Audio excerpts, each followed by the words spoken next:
di Instagram, Bapak Ibu bisa follow saya di Instagram @zainpermana dan kita akan mulai ya. Di kesempatan ini saya akan sharing tentang 3 hal. Ya, yang pertama adalah PCOR itu Psychological Construction of Reality. Psychological Construction of Reality. Apa itu Psychological Construction of Reality? Saya akan bahas nanti bahwa ternyata realitas kita dikonstruk secara psikologis. Jadi kita bisa membangun realitas secara psikologis.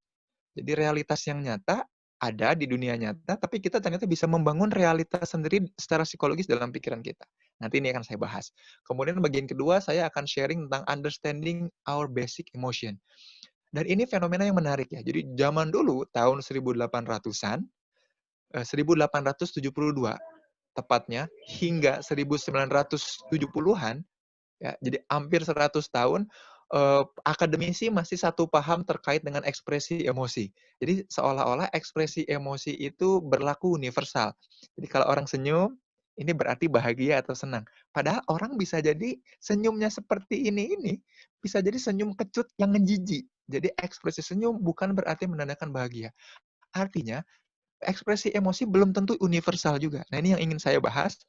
Dan banyak orang yang masih salah paham bahwa seolah-olah emosi itu ada yang positif, ada yang negatif. No, emosi itu netral. Yang menjadikan positif dan negatif itu adalah yang nomor satu ini, psychological construction of reality.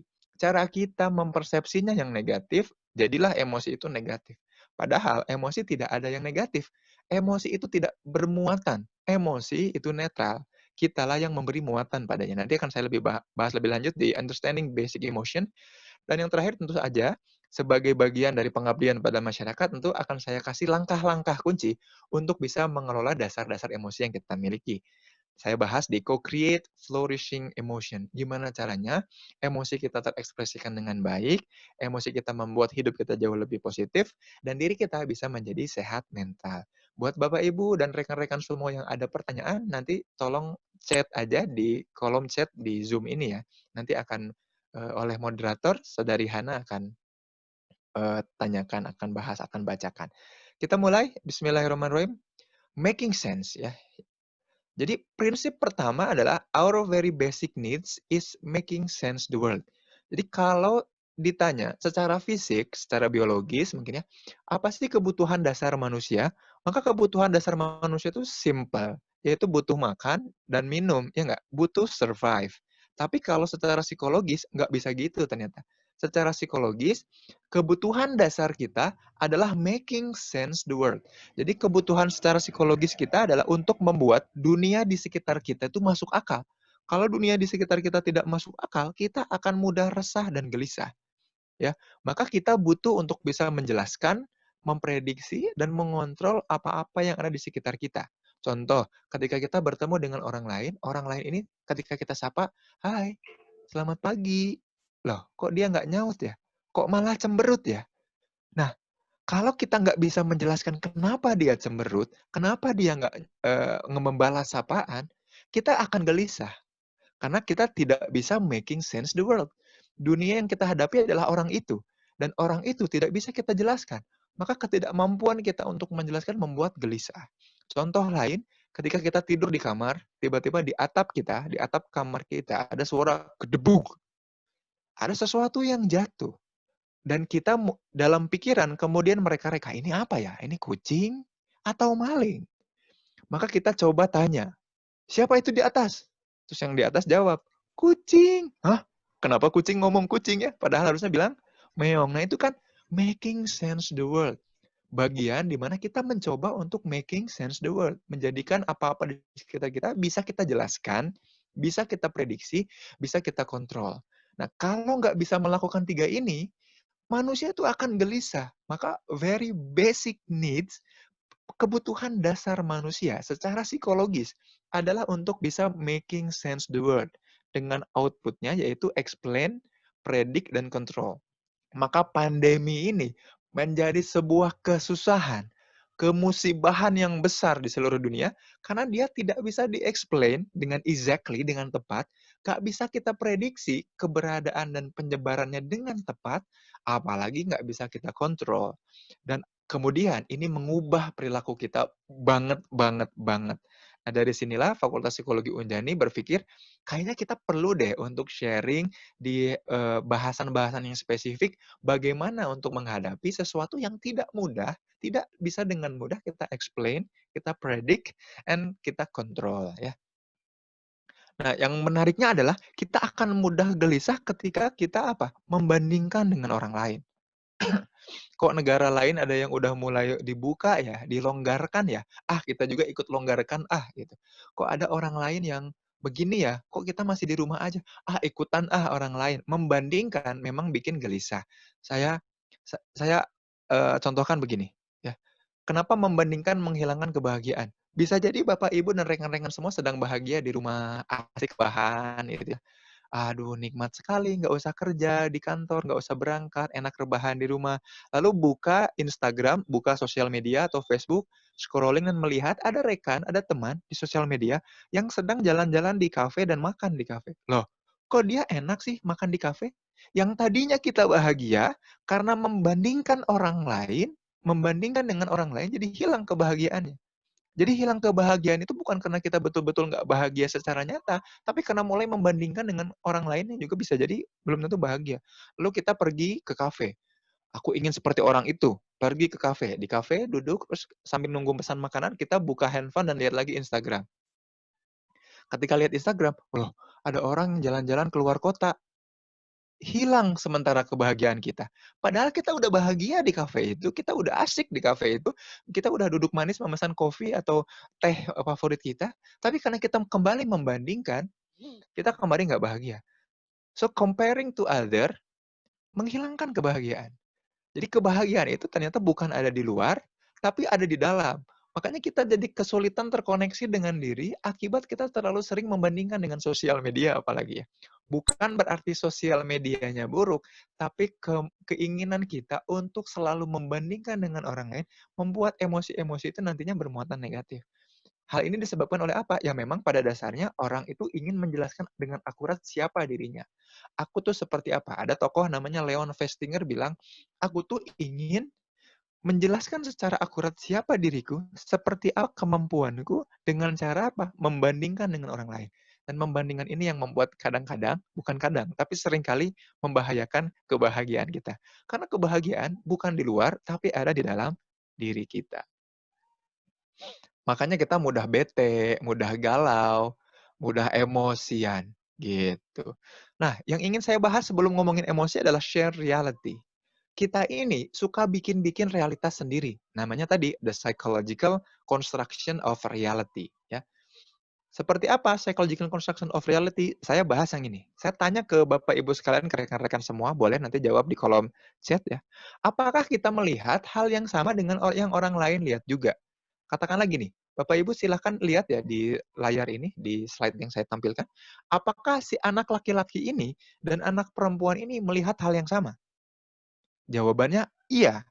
Mereka berdua melihat hal yang sama.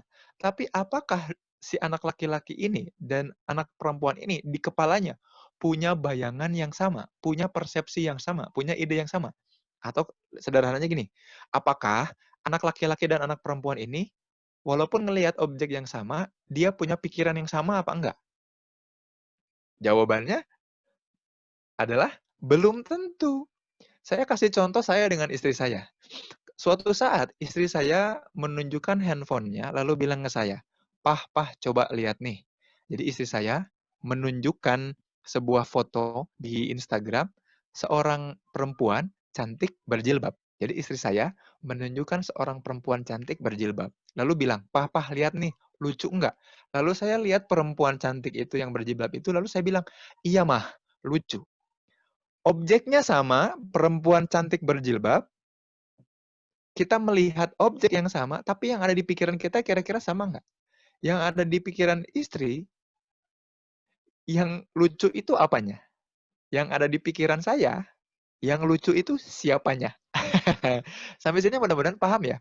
We are creating our own reality. Kita membuat realitas tersendiri, Bapak Ibu sekalian, ya rekan-rekan sekalian. Jadi bisa jadi objeknya sama, kejadiannya sama, tapi yang ada di pikiran beda. Kenapa? Karena kita creating our own reality. Psychological construction of reality. Bisa jadi ada 400 peserta yang ikutan webinar ini sedang melihat saya di layar, sedang menyimak saya di layar.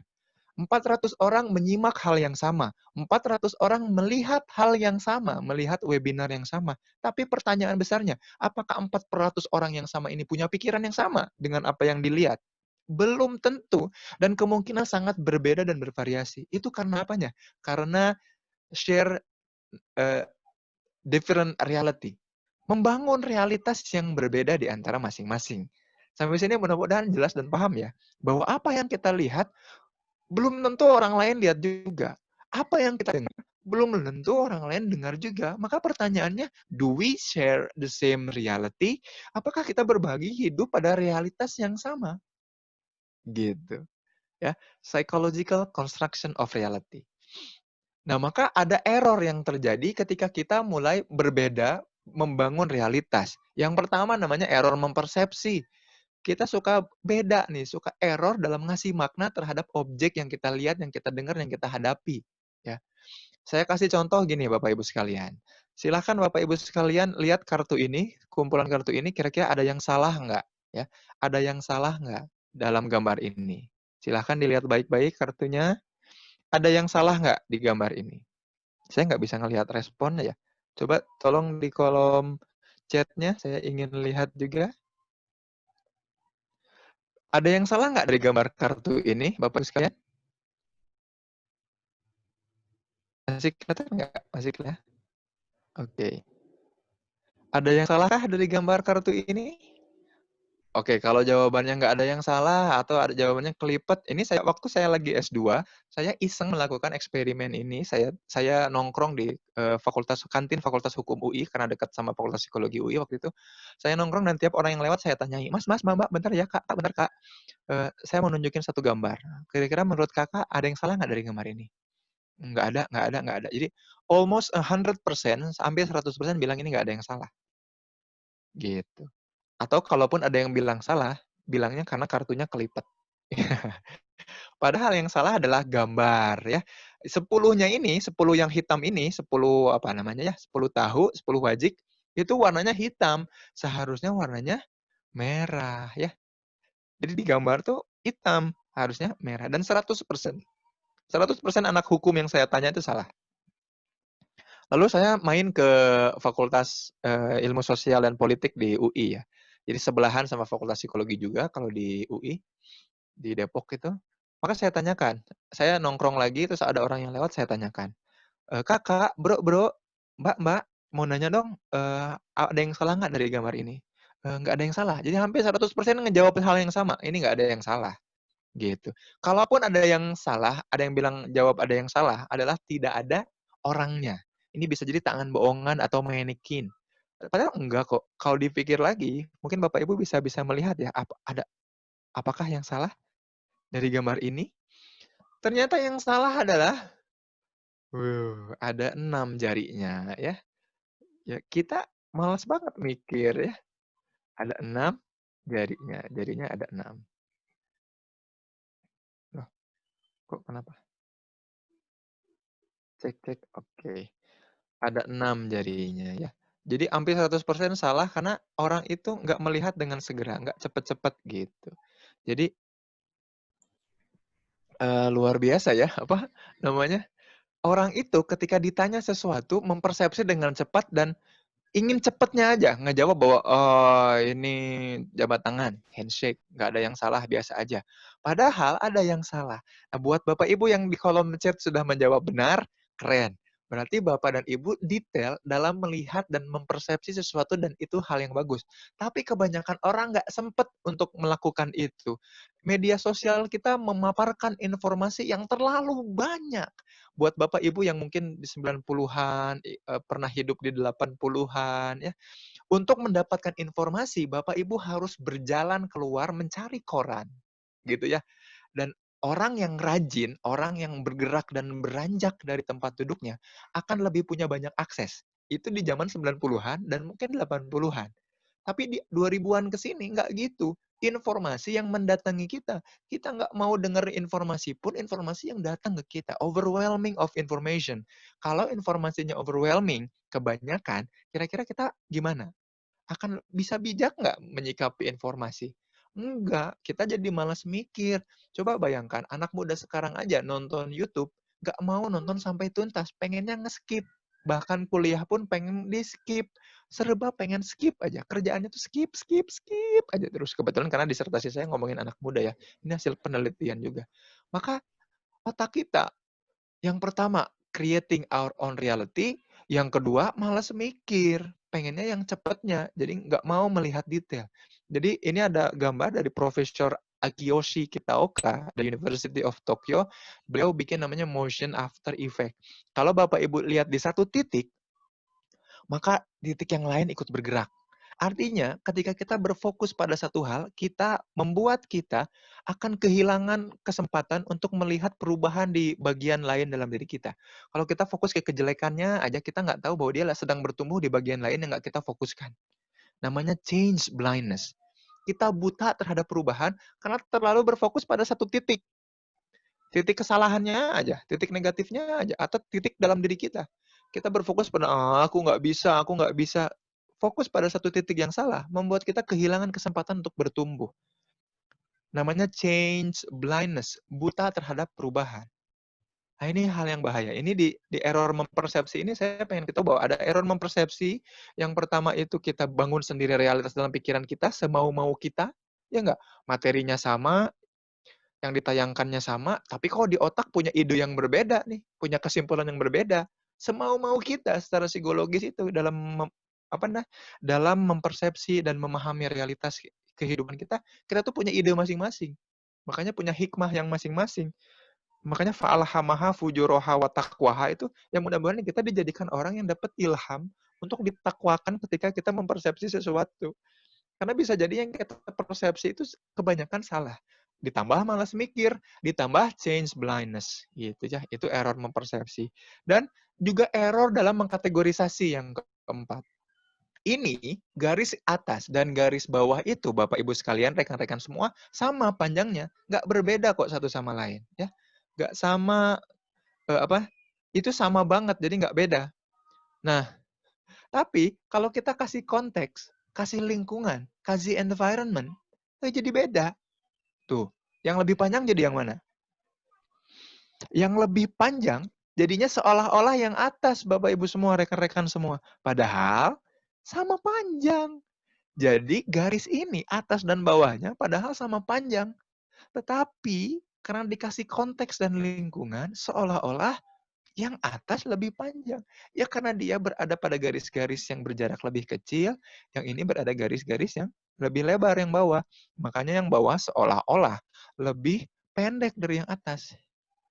Kita error lagi dalam mempersepsi. Kita error dalam melihat konteks. Ini namanya Ponzo illusion ya. Wow, secara psikologis kita banyak errornya ya mempersepsi. Bagaimana dengan hati ini?